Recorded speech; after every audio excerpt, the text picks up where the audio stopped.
யோசேப்பு தன் வாழ்க்கையில் யாரையும் வருத்தப்படுத்தலை. எனவே யோசேப்பின் வருத்தத்தை தேவன் மறக்க பண்ணினான். வேட உள்ள போயிட்டு நினைக்கிறேன். ஆமென், ஸ்தோத்திரம். புரிஞ்சவங்க ஆமென்.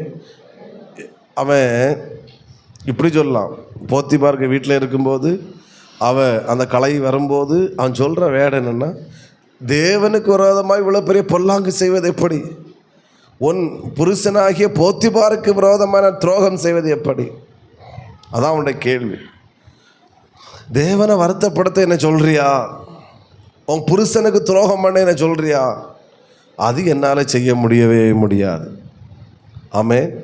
அவன் அண்ணன்மாருங்க கூட அவனை வருத்தப்படுத்தினாங்க. ஆனால் இவன் அண்ணன்மாருங்களை வருத்தப்படுத்தலை. சிறைச்சாலையிலையும் கர்த்தர் அவனை உயர்த்தி வச்சது காரணம், அந்த